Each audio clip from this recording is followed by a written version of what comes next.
तेच पाहण्याची अपेक्षा करत असतात. आता आमच्या कानांना जे ऐकायला आवडतंय ना, शेवटच्या वेळी आमचे कान तेच ऐकण्यासाठी आतुर झालेले असतात.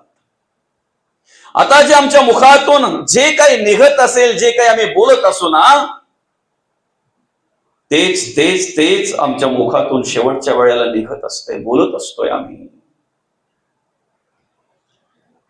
वर्षभर अभ्यासच ज्याने केला नाही त्याला परीक्षा कठीणच जाणार आहे ना माऊली, नाही का? परीक्षेच्या वेळेला डोकं खाजवायलाच लागणार आहे, विचारच करावा लागणार आहे.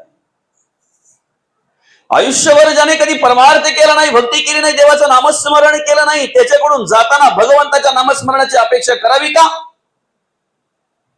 करून चालेल का? नामाविन जे मुख आहे ना, संत माऊली अर्थात शांती ब्रह्मनाथ महाराज त्याला म्हणतायत सर्पाचे ते बील. नामाविन मुख सर्पाचे ते बील. सापाचं बील आहे, जिव्हा नव्हे काल सर्प आहे. जिव्हा नाही त्याची, जीभ नाही, मग काळ सर्प आहे. विष चोकलं जातंय ना, विष चोकलं जातंय ना. नामाविन मुख सर्पाचे ते बील, जिव्हा नव्हे काळ सर्प आहे. आणि म्हणून मग आम्हाला त्या इंद्रियांना आत्तापासून सवय लावायची, आतापासून ते वळण लावायचं आहे. डोळे तुम्ही घ्याव सुख पहा पांडुरंगाचे रूप.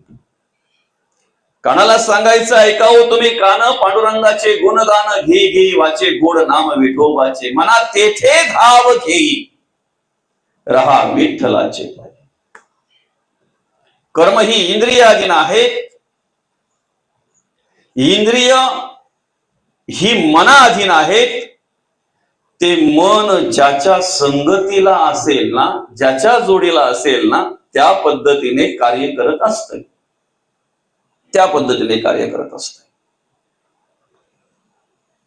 तुम्ही जे अन्न खाताय त्याप्रमाणे तुमचं मन तयार होत असतंय, बरं का माऊली? म्हणून जातीच्या माणसांकडेच अन्न खात चला. जरा डोळे उघडे ठेवा. आता तुम्ही म्हणाल महाराज काय जातीवर आलं की काय? जात म्हणजे आपली कुणबी, आगरी, कोळी, हे बाकीच्या त्या जाती नाहीत बरं का, त्या व्यवहारातल्या जाती नाहीत. माझ्या या जातीचं मज मिळो कोणी. ज्या घरात दिवा लागत नाही ना, ऐका, ज्या घरात देवाचा एकही फोटो नाही ना, ज्या घरात अगरबत्ती दाखवली जात नाही ना, त्या घरात जेवायचं लांब गेलं पाणी पण घेऊ नका संत म्हणतात. कारण ते आपल्या जातीचे नाहीत. काय आध्यात्मिक विचार नाहीत, परमार्थिक विचार नाहीत, संतांचे विचार नाहीत, देव कार्य नाही, धर्म कार्य नाही, नीतीने जगणं नाही, नीतीने वागणं नाही. जर अन्न खाल तर ते अन्न तुम्हाला त्या पद्धतीने तुमचं मन कार्य करायला लागेल, मन निर्माण होईल. पण ज्या घरामध्ये दीप प्रज्वलन केलं जातंय, दिवा लागला जातोय, एक तरी देवाची प्रतिमा आहे, रोज हात जोडून प्रार्थना केली जाते, ग्रंथ वाचन केलं जातंय, त्या घरामध्ये जर आग्रह झाला तर जेवल्याशिवाय जाऊ नका, उठू नका. कारण जेवढा वेळ तुम्ही त्यांच्या सान्निध्यात राहाल ना माऊली, तेवढा वेळ संतांच्याच विचाराची देवाणघेवाण होईल, संतांच्याच विचाराची देवाणघेवाण होईल माऊली, बरं का? ह्या विचारांच्या जातीची माणसं, आध्यात्मिक विचाराच्या, देवाच्या संतांच्या विचाराच्या, जर त्या मनाला तो सत्संग झाला, संतांचा संग जर झाला, ते विचार जर मिळाले माणसाला, तर ते परिवर्तन सुद्धा पाहायला मिळतंय, त्या प्रकारची क्रिया पाहायला मिळते, त्या प्रकारची कर्म पाहायला मिळतात माऊली, त्या प्रकारची कर्म पाहायला मिळतात, बरं का? ज्या जागेवर तुम्ही बसताय ना, त्या जागेचे सुद्धा विचार तुम्हाला स्पर्श करत असतात. ज्या माणसाच्या जोडीला तुम्ही बसताय ना, त्या माणसाचे विचार तुम्हाला स्पर्श करत असतात. म्हणून तुकोबांनी विनंती केलेली आहे भगवंताला, भगवंता देवा तुम्हाला जर मला दानच द्यायचं आहे ना, तुम्हाला जर द्यायचंच आहे ना मला, ह्याची दान दे गा देवा, तुझा विसरण व्हावा, तुझा विसरण व्हावा. ज्याला सतत सतत आम्हाला आठवायचं आहे, दुर्दैव आहे त्याचं विस्मरण होत आहे आम्हाला. त्याची आठवण करून द्यावी लागते, त्याची आठवण करून द्यावी लागते. आणि ज्यांना आम्हाला विसरायचं आहे ना, कोण कोणाचा पिता जगिया माता ही, कवणाची कन्या पुत्र ही, नसती आपुले भार्या तर परक्याकडची.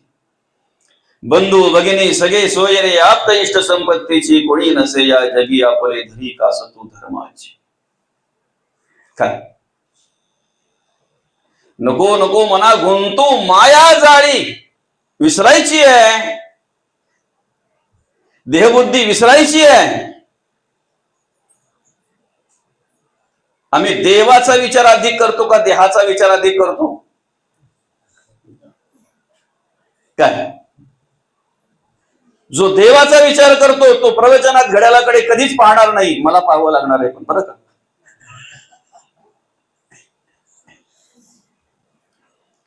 जो देवाचा विचार करतोय तो कीर्तन श्रवण करत असताना एकरूप होऊन जातो. एक तारी संगी एक रूप झालो, आम्ही विठ्ठलाच्या भजनात न्हालो. जो देवाचा विचार करतोय तो देवपूजेमध्ये कंजूशी करत नाही, बरं का माऊली. जो देहाचा विचार करतो ना तो मात्र देहाकडे पाहत असतो, देहाकडे पाहत असतो, बरं का, देहाकडे पाहत असतो, बरं का. जो देवाचा विचार करतो ना तो आवडीनिवडी बाजूला ठेवतो माऊली, बरं का, समजतंय ना.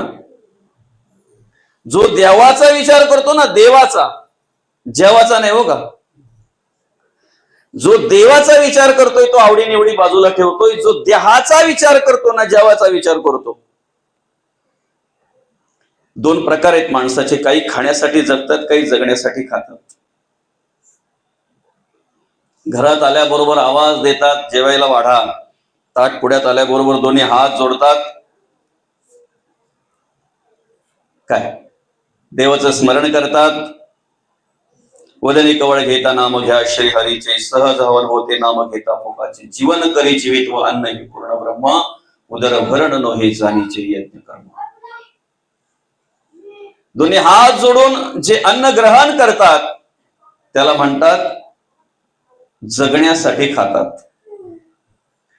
देवाने जो होम हवन लावलेला आहे, जठराग्नी प्रज्वलित केलेला आहे, बरं का माऊली. सागरामध्ये जो आहे त्याला वडवा अग्नी म्हणतात, सागरातल्या अग्नीला वडवा अग्नी म्हणतात. तुमचं आमचं अन्न जो पचवतोय ना आपल्या पोटामध्ये असलेल्या अग्नीला जठराग्नी म्हणतात. आणि चितेला जो दिला जातो त्याला बडाग्नी म्हणतात. बडाग्नी, अग्नीचे प्रकार अनेक आहेत. तो जठराग्नी जो भगवंताने प्रज्वलित केलेला आहे ना, हवन जो लावलेला आहे ना, त्याच्यामध्ये आहुती देणं टाकणं माझं कर्तव्य आहे. काय म्हणून मग दोन्ही हात जोडून त्या आहुती टाकल्या जातात, आहुती टाकल्या जातात. समजतंय ना. पण घरात आल्याबरोबर कुठं पायरीवर पाय दिला नाही दिला का, पायरीवरून विचारतो भाजी काय केली सांग. समजायचा खाण्यासाठी जगणारी माणसं, हे दोन प्रकार आहेत. आम्ही देवासाठी जगतोय की देहासाठी जगतोय हे महत्वाचं आहे. देवाकडे जाण्यासाठी, देवाचा परमार्थ, देव कार्य, देव पूजा करण्यासाठी, देवाचं नामस्मरण करण्यासाठी देह हे त्याच देवाने आम्हाला दिलेलं साधन आहे. काय देहाचा विचार तोपर्यंत करायचा आहे जोपर्यंत आम्हाला ते कार्य साध्य होत नाही. म्हणजे असं नाही काही ताप आला तर तुम्ही दवाखान्यात जाऊ नका, गेलंच पाहिजे, डॉक्टर उपचार केलेच पाहिजे. परमार्थ करायचा आहे ना, भक्ती करायची, देवपूजा करायचं आहे ना, मग तेवढा विचार देहाचा केलाच पाहिजे. पण त्याच्या पलीकडे जर तुम्ही देहाचा विशेष विचार जर करत असाल तर त्याला म्हणतात देहबुद्धी अधीन होणे. देहबुद्धी अधीन होणे. मायेच्या जाळापासून आम्हाला दूर राहायचं आहे. त्या मायेच्या जाळामध्ये अडकायचं नाही, देवबुद्धीमध्ये अडकायचं नाही, अंधश्रद्धेमध्ये अडकायचं नाही, अंधश्रद्धेमध्ये अडकायचं नाही. खडवलीच्या बाजारामध्ये कुठल्या दिवशी बाजार असतो बरं आता? खडवलीला शनिवारी बाजार असतो. आणि त्या बाजारामध्ये शनिवारच्या रस्त्याच्या बाजूलाच एक दादा बसले होते. दादा म्हणण्यापेक्षा बाबा बसले होते, थोडे वयस्कर होते. त्यांच्याकडे बरीचशी पुस्तकं आहेत, ग्रंथ आहेत विकायला माऊली. बरं का, कलियुग आहे ना. काय दूधवाल्याला घरोघरी जावं लागतंय, दारूवाला जागेवर बसून विकतो. काय शाळा गळायला लागल्या माऊली, शाळा गळायला लागल्या. ज्या ठिकाणी नको ती कर्म घडली जातात ती ठिकाणं बघा बरं कशी आहेत. बऱ्याचशा गोष्टी आहेत, अशा बऱ्याचशा गोष्टी आहेत. बरं का, पुस्तकं रस्त्यावर विकायला लागली, आता गरज लागली. आणि जे पायातलं आहे त्यांचे शोरूम झाले, बुटांचे चपलांचे शोरूम झाले. काय बरंचसं बोलण्यासारखं आहे. चांगली माणसं कुठेतरी अडगळीला पडलेली पाहायला मिळतात, कारण चांगल्यांचा कार्यक्रम करणारे बरेच आहेत, त्यांना विरोध करणारे बरेच आहेत. आणि जी चोर लबाड आहेत ना, त्यांच्या मागे फौजच्या फौज उभी असते. असा ग्रुपच्या ग्रुप असतो मोठा. बरं का, असो, कलियुग आहे ना. आणि कलियुग म्हटल्यानंतर मग विरोध हा चांगल्याला होणार आहे. बरं का, चांगल्याला विरोध होणार आहे, वाईटाला विरोध होणार नाही, वाईटाला विरोध होणार नाही. महाराज महाराजाची निंदा करेल तो, त्याला काय येत आहे, त्याला काय जमतंय का? हे दुर्दैव काय वाटतंय माहितीये का, संध्याकाळी एकदा सणक आली की एकदा पाड्यावर निघणारी माणसं एकमेकाच्या गळ्यात गल्या घालून जातात. येताना पण एखादा जर जास्त झाले ना, दोन्ही बाजूला दोघ जण पकडतात ना, घरपर्यंत आणतात, त्याला सहाय्य करतात, सहकार्य करतात. म्हणजे ते चांगले आहेत असं म्हणणं नाही, ती कर्म चांगली आहेत असंही म्हणणं नाही, पण ते एकमेकाला सहकार्य करतात. काहीतरी शिका ना, काहीतरी शिका. धर्मकार्य करणाऱ्या माणसाला विरोध करू नका, देव कार्य करणाऱ्या माणसाला विरोध करू नका. तुकोबांना वाचा, माऊलींना वाचा, शांतीब्रह्म नाथ महाराजांना वाचा. नको त्यांना वाचाल ना, तर मग नको त्या गोष्टींना बळी पडाल तुम्ही. मग बाबा पण जेलमध्ये ना, चल पण जेलमध्ये, चलांना पण इकडे दास्ती भरते, मग अंगाला थरथर थरथर कापत असतं त्यांचं. आमचं पण नाव येतो का काय समजते? तुकोबांना वाचा, आयुष्यात कधी काही कमी पडणार नाही. माऊलींना वाचा, आयुष्यात कधी काही कमी पडणार नाही. खडवलीच्या बाजारामध्ये तो बाबा बसला होता, त्याच्याकडे अनेक प्रकारचे माऊलींचं चरित्र, नाथ महाराजांचं चरित्र, जनाबाई, बहिणाबाई, मुक्ताबाईंचं चरित्र, काही वाङ्मय होते त्या ठिकाणी विकायला. बरं का, काही ग्रंथ होते माऊली. आणि त्याला दोन दुकानं सोडून एक पिंजऱ्यामध्ये पोपट घेऊन बसला होता भविष्य सांगायला. मला सांगा, गर्दी कुठे असेल बरं? गर्दी कुठं असेल? वास्तविक गर्दी इकडे ग्रंथ घ्यायला पाहिजे ना, चरित्र वाचायला घ्यायला पाहिजे ना, पण गर्दी पोपटवाल्याकडे. आपला विषय काय आहे? अंधश्रद्धा जर तुम्हाला स्पर्श करत असेल तर जगातला कोणीही तुम्हाला सोडवू शकत नाही. पोपटवाल्याला आम्ही पोपटाला हात दाखवायला जातोय, पण एवढा विचार करत नाही की त्या पोपटाला त्याचं भविष्य जर माहिती असतं तर तो पारध्याच्या जाळ्यात अडकला नसता.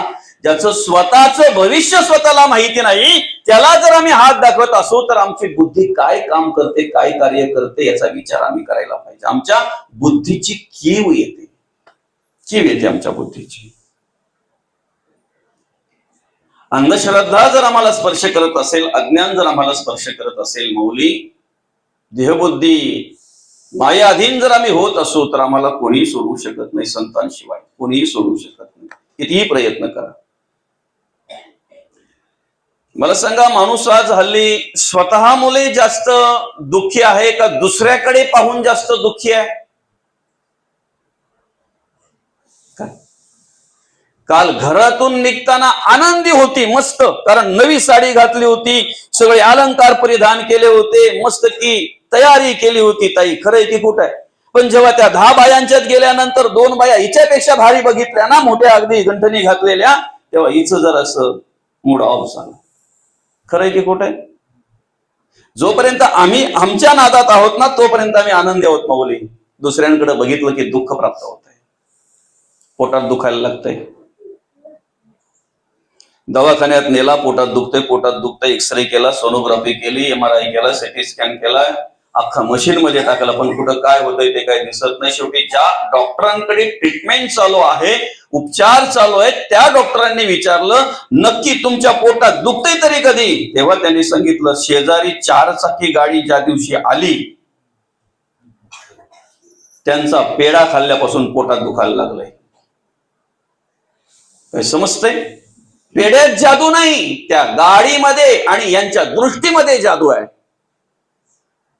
आम्ही पेढ्याला दोष देतो, पेढ्यात नाही जादू. काय? आमच्या दृष्टीमध्ये जादू आहे, आमच्या दृष्टीमध्ये तो आजार आहे, दृष्टीमध्ये आजार आहे. आणि दुसरं एक माणसाला आजार आहे, कसं तरीच करतंय. काय ऐकलंय का कधी तुम्ही आजार? कसं तरीच करते. कधीपासून? ज्या वेळेपासून शेजारचा बंगला तयार झाला, त्यांची वास्तू शांती झाली आणि आम्ही अशांत झालो, तिथून आम्हाला कसं तरीच करायला लागलंय. भगवंताने जो देह दिलेला आहे ना, तो देह कशा पद्धतीने कसा दिलेला आहे याचा विचार करा. आयुष्य जे दिलेलं आहे ते बाजारात विकतही मिळत नाही, भगवंताने आम्हाला फुकट दिलंय. प्रत्येक क्षणाचा आनंद जर घ्यायचा असेल ना, तर स्वतःकडे पाहून स्वतःचा विचार करून जगा. तुमच्यासारखा समाधानी म्हणून जगात सापडणार नाही. याला ज्ञान म्हणतात. हे अभ्यास करणं, पाठांतर करणं, वाचन करणं हे ज्ञान नाही. त्याला ज्ञान म्हटलेलं नाही. तो अभ्यास पाहिजे. असाध्य ते साध्य करिता सायास, कारण अभ्यास तुका म्हणे. अभ्यास पाहिजे ना, ग्रंथ वाचन केलं पाहिजे, वाङ्मयांचा अभ्यास केला पाहिजे, संत चरित्र वाचलं पाहिजे, जगाचा अभ्यास केला पाहिजे. आणि दुसरं सांगू का? पुस्तकी ज्ञानापेक्षा अनुभवाचं ज्ञान जीवनामध्ये खूप उपयोगी येत असतं. काय? पुस्तकी ज्ञानापेक्षा अनुभवाने शिकलेलं जे आहे ते जीवनामध्ये खूप उपयोगी, हितकारक ठरलं जात आहे. मग ज्ञान कशाला म्हणावं? ऐक ज्ञानाचे लक्षण. ऐकणं हे ज्ञानाचं लक्षण आहे, तेच माणसाला जमत नाही. ऐक ज्ञानाचं लक्षण, ऐकणं हे ज्ञानाचं लक्षण आहे. मग ज्ञान कशाला म्हणावं? ज्ञान म्हणजे आत्मज्ञान. आत्मज्ञान कशाला म्हणावं? पहावे आपणासी आपण तया नाव ज्ञान. स्वतःमध्ये बदल करून घ्या माऊली, बरं का? स्वतःमध्ये बदल करून घ्या. स्वतःला शोधा, स्वतःला बदलायचा प्रयत्न करा. स्वतःला बदलायचा प्रयत्न करा. त्रास, विरोध, सगळ्या गोष्टी सहन कराव्या लागतात. कोणाला नाही? कोणाला नाही. अरे उद्या राज्याभिषेक आहे, सगळी तयारी राज्याभिषेक झालेली आहे आणि वनवासाला जावं लागतं. काय वाटलं नसेल श्रीराम प्रभूंना? सीतामाईला काय वाटलं नसेल? लक्ष्मणाला काय वाटलं नसेल? काय गोपाळ कृष्णांचा विचार जर आम्ही करावा तर जन्म कारागृहात आहे. जन्म झाला काय आणि आई वडिलांची ताटातूट झाली काय? कुठे आहे? नंदाकडे, यशोदेकडे. संघर्ष, दुःख प्रत्येकाच्या जीवनात आहे. थांबू नका. चिंता करण्यापेक्षा चिंतन करा. चिंतेने रोग वाढतो. नवे नवे चिंता अनेक विचारांना, अनेक रोगांना जन्माला घालते. चिंतन तुमच्या सगळ्या रोगाचं हरण करण्याचं कार्य करत असतं. चिंतन करा, भगवंताचं चिंतन करा, बरं का? आणि आज ह्या कलियुगामध्ये खोट्याला विरोध नसेल, अधर्म करणाऱ्याला विरोध नसेल, अनितीने वागणाऱ्याला विरोध नसेल, पण धर्म कार्य करणाऱ्याला विरोध 100% असेल. काय माणसाला चांगलं पाहवत नाही हे दुर्दैव आहे. वाईट पाहण्याची कॅपॅसिटी, स्थिती त्याची असते, वाईट पाहण्याची, वाईट सहन करण्याची, जे काय असेल ते. चांगलं पाहवत नाही. द्वेष, मत्सर, तिरस्कार घाणीविषयी निर्माण झाला पाहिजे का चांगल्या गोष्टीविषयी निर्माण झाला पाहिजे? चांगल्या गोष्टींविषयी जर, चांगल्या विचारांविषयी जर आमच्या अंतःकरणामध्ये द्वेष, मत्सर, तिरस्कार जर निर्माण होत असेल तर आमच्या अंतःकरणातली घाण अजून गेलीच नाही असं म्हणायला हरकत नाही. स्वतः बदला. जगाला बदलायला जायला ना दादा, तुम्ही तुमच्या घरच्यांना नाही, कोणालाच बदलू शकत नाही. माणसाचं मन स्वतः जर ऐकत नाही माऊली, मन ऐकत नाही, जगाला काय बदलायचा विचार करताय तुम्ही? जगाचा काय विचार करताय तुम्ही? स्वतःचं मन तुम्ही तरी सांगू शकता का माझं मन माझ्या ताब्यात आहे? कोण सांगू शकते? 60 हजार वर्ष तपश्चर्या करणाऱ्यांचं मन सुद्धा त्यांना ताब्यात ठेवता आलं नाही. आपली उपासना, आपली साधना काय आहे? जरा कुठं काही केलं का लगेच अभिमान येतो आपल्या अंतःकरणामध्ये, माझ्यासारखा झालं, खाल्लं सगळं माऊली, जेवढं मिळालं तेवढं खाल्लं त्या अभिमानाने, काहीच राहिलं नाही शिल्लक, काहीच नाही, शून्य राहिलेलं आहे, बाकी शून्य. ते शून्य करण्याचं काम करतंय. आम्ही कमवायचं काम करतोय, देव पाहून, देवाचं ऐकून, देवाचं बोलून तो अभिमान ते घालवायचं काम करत असतोय. बरं का? म्हणून स्वतः बदलायचा विचार करा, स्वतःमध्ये बदल घडवायचा विचार करा. बरं का? एखाद्या रस्त्यामध्ये तुम्ही उभे आहात माऊली, बरं का, एखाद्या रस्त्याच्या कडेला तुम्ही उभे आहात आणि उभे असताना थोड्या वेळामध्ये तुम्हाला असा उग्र असा वास आला, घाण वास आला तिथे. बरं का? इकडे तिकडे माणूस पाहतो, नक्की काय आहे, तेवढ्यात त्याला असं जाणवतंय की अरे मी गटारावर उभा आहे. समजतंय ना? जेव्हा तुम्हाला कळते तुम्ही गटारावर उभे आहात, तेव्हा तुम्ही गटार सरकवता की तुम्ही सरकता? एवढा जरी बोध आपण घेतला ना, एवढा जरी अभ्यास केला ना, तरी आपलं जीवन सुंदर झालं असं म्हणायला हरकत नाही. तुम्ही गटार सरकवत बसू नका. तुम्ही स्वतः बाजूला व्हा, तुम्ही स्वतः बाजूला सरका. तुम्हाला तुमच्या जीवनाचा आनंद घेता येईल. आयुष्याचा प्रवास करताना नदीचा आदर्श घ्या, पाण्याचा आदर्श घ्या, पाण्याचा आदर्श घ्या. काय, आम्ही शेतकरी माणसं आहोत. पर्याबिऱ्यांची माती टाकली असेल बऱ्यापैकी, आणि काही टाकणार आहोत आपण पाणी अडवण्यासाठी. एकदा काय भरपूर पाणी पडलं तर अडवू शकतो आपण? अडवू शकतो? पाण्याचा स्वभाव काय आहे माहितीये का? काहींना पार करून, काहींना वळसा घालून आपल्याला साध्य करायचंय. सगळ्यांनाच पार करत बसू नका. नदी पोहोचली नसती सागरापर्यंत, सगळ्यांना पार करत बसली असती तर. काहींना पार करून, काहींना वळसा घालून. वळसा घालून सुद्धा पुढे निघून जाता आलं पाहिजे, हे जीवनाचं सूत्र आहे.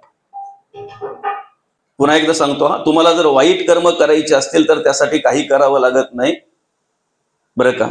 वाईट विचाराचा मुलगा जन्माला घालायला काही करावं लागत नाही. चांगल्या विचाराचा मुलगा जन्माला घालायला त्यासाठी आम्हाला प्रयत्न करावे लागतात, ते संस्कार करावे लागतात, ते मार्गदर्शन करावं लागतंय, आणि त्याप्रमाणे त्या ठिकाणी त्याला ते संगोपन करावं लागतंय, संगोपन करावं लागतंय. बरं का? बोरी बाबळी सहज होतात माऊली.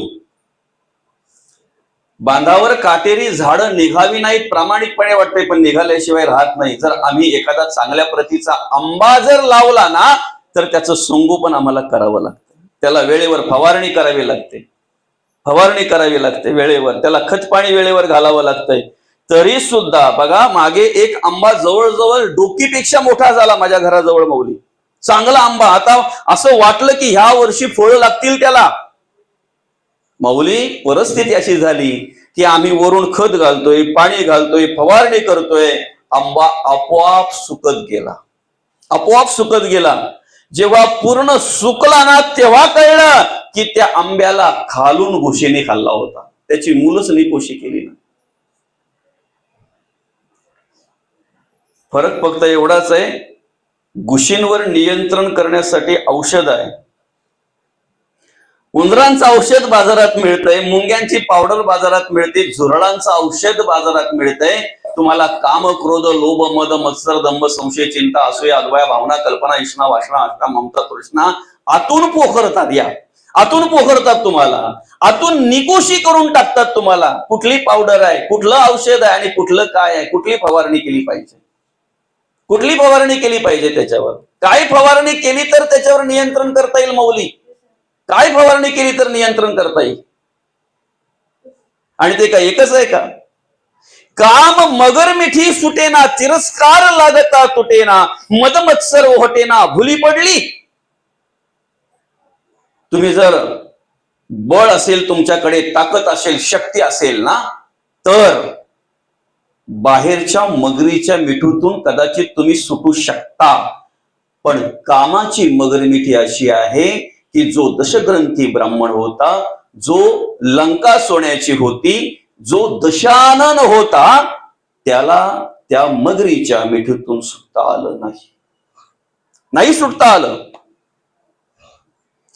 एखादा डोंगर तुम्ही पार कराल, पण अहंकार रूपी, अभिमान रूपी डोंगर जर तुमच्या अंतःकरणामध्ये निर्माण झाला तर भल्या भल्यांना तो पार करता आला नाही. वासना धामीन पडली गळा, घालून वेंटाळे वमी गरळा, जिव्हा लाली वेळोवेळा भयानक. किती सांगतात हो, किती सुधरवतात. एखादं जर एखाद्या वासने अधीन, व्यसना अधीन जर झाला तर मामा सांगतोय, मावशी सांगते, काका काकी, घरातले सगळे समजावायचा प्रयत्न करतात. दादा, हे करणं चुकीचं आहे, असं वागणं चुकीचं आहे, बरं का. आणि वाईट विचाराला तुम्ही खतपाणी घालू नका माऊली. जर वाईट विचाराला तुम्ही खतपाणी घालाल तर तुमचं चांगलं रोपण कधीच होणार नाही. त्या ठिकाणी चांगलं बीज पेरून ते कधीच तुम्हाला त्याची फळं खायला मिळणार नाही, कधीच नाही. पुन्हा सांगू का, वेळेवर बेंडणी नाही केली ना तर तुम्ही लावलंय ते पण तुमच्या हातात येत नाही कापायला गेल्यानंतर. तसं आमचं विचारांचं आहे, तसं आमचं गुणांचं आहे, कर्माचं आहे. कर्म इंद्रिय अधीन आहेत, इंद्रिय मनाधीन आहे. त्या मनाकडून कर्म करून घेणारे किती आहेत? अनेक आहेत. काम, क्रोध, लोभ, मद, मत्सर, दंभ, संशय, चिंता, असूया, अद्वया, भावना, कल्पना, इष्णा, वासना, आशा, तृष्णा, ममता. कमी आहेत का? अनेक आहेत, अनेक आहेत. कर्म करणारी इंद्रिय अनेक आहेत. शब्द, स्पर्श, रूप, रस, गंध, वाचा, पाणी, पाद, शिक्षण, गुद, डोळा, कान, नाक, त्वचा, जिभा, अनेक आहेत कर्म करणारी इंद्रिय. कर्माचे प्रकार अनेक आहेत. सगळे एकाच विचाराची माणसं आहेत का? घरामध्ये टीव्ही एकच असते, पण मुलांच्या हातात रिमोट भेटला तर कार्टून, वडिलांच्या हातात रिमोट भेटला तर मग T20 मॅच काही चालू असेल ती, आजोबांच्या हातात रिमोट भेटला तर मग बातम्याच, आणि आईच्या आणि आजीच्या हातात जर रिमोट भेटला तर मग काय? Serial but not real.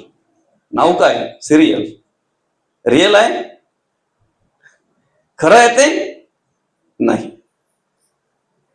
एकाच घरामध्ये राहणारी विचाराची माणसं जर वेगवेगळ्या विचाराची आहेत, एकाच घरात राहणारी माणसं जर वेगवेगळ्या विचाराची आहेत, आम्ही जगाचा विचार करतोय माऊली, जगाचा विचार करतोय. कर्माचे प्रकार अनेक आहेत, कर्म करणारी इंद्रिय अनेक आहेत, कर्म करून घेणारे अनेक आहेत, पण शेवटी कर्माची विभागणी दोनच पार्ट मध्ये होते, दोनच भागामध्ये होते, पाप आणि पुण्य. पाप आणि पुण्य.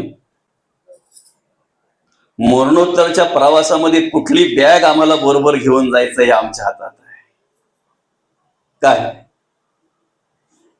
पाप कर्माची बॅग बरोबर घेऊन जायची आहे की पुण्य कर्माची बॅग बरोबर घेऊन जायचे हे आमच्या हातात आहे. ऐका, जन्माला घालताना भगवंतांनी प्रारब्ध आणि संचित बरोबर दिलेला आहे. संसार करून आयुष्यात कधीच वाढवता येत नाही. येईल प्रारब्ध संचित वाढवता येईल संसार करून, आर्थिक, कायिक, वाचिक, मानसिक भगवंताने आमच्या बरोबर दिलेले किती मनात वांछिरे पूर्व संचित केले, संपणार नाही एवढं बरोबर दिलेलं आहे. खाणारी तोंड किती आहेत. डोळ्यातून खर्च करतोय आम्ही पाहता पाहता.